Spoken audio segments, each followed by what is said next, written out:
So Hyderabad నుంచి ఉత్తరప్రదేశ్లో ఉన్న ప్రయాగ్రాజ్కి చేరుకోవాలంటే మనకి 3 దారులున్నాయి. ఒకటి ఫ్లైట్స్ 60K అవుతుందన్నమాట. రాను పోను చార్జెస్. అంత బడ్జెట్ మన దగ్గర లేదు కాబట్టి అది నో. అండ్ నెక్స్ట్ ట్రైన్స్ అనమాట. అసలు బుక్కే అవ్వట్లేదు.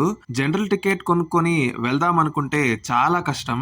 రీసెంట్ గా న్యూస్ లో అండ్ సోషల్ మీడియాలో చాలా వీడియోస్ చూస్తున్నాం మనం. పరిస్థితి చాలా దారుణంగా ఉంది. అందరూ జనరల్ టికెట్ కొనుక్కొని అన్ని బోగీల్లో ఎక్కేస్తున్నారు. ఏసీ బోగీలు కూడా వదలట్లేదు.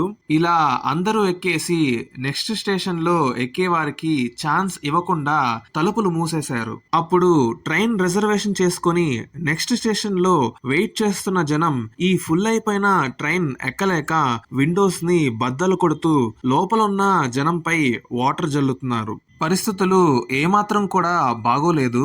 సో మన ఫైనల్ బెస్ట్ ఆప్షన్ బస్ అనమాట. యాక్చువల్ గా హైదరాబాద్ నుంచి ఉత్తరప్రదేశ్ లో ఉన్న ప్రయాగ్రాజ్ కి డైరెక్ట్ బస్సెస్ అవైలబుల్ గా లేవు. కానీ ఈ మహాకుంభమేళా సందర్భంగా రెడ్ బస్ లో మనకి స్పెషల్ బస్సెస్ అవైలబుల్ గా ఉన్నాయన్నమాట. ఆ బస్సెస్ ద్వారానే నేను ఈ ప్రయాణాన్ని స్టార్ట్ చేశాను. అండ్ ట్రాఫిక్ ఎలా ఉంటుందో అనేది అసలు చెప్పలేము అనమాట. నేను వెళ్ళినప్పుడు ఫుల్ ట్రాఫిక్ ఉంది మధ్యప్రదేశ్ లో. నాకైతే టోటల్ గా 2.5 days పట్టిందనమాట హైదరాబాద్ టు ప్రయాగరాజ్ చేరుకోవడానికి. సో ప్రైవేట్ బస్ లో ప్రయాగరాజ్ కి వెళ్ళి రావడానికి 10 to 15,000 రూపీస్ పడుతుందన్నమాట. అండ్ అక్కడ బడ్జెట్ లో రూమ్ కావాలంటే 4 to 6,000 రూపీస్ పడుతుందన్నమాట ఒక్క నైట్ కి.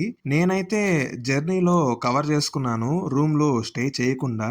సో ఈ డీటెయిల్స్ మీకు హెల్ప్ అవుతాయి అని అనుకుంటున్నాను. వీడియో నచ్చితే లైక్ చేయండి, షేర్ చేయండి అండ్ సబ్స్క్రైబ్ చేయండి. It's me Sriharsha. Thank you so much.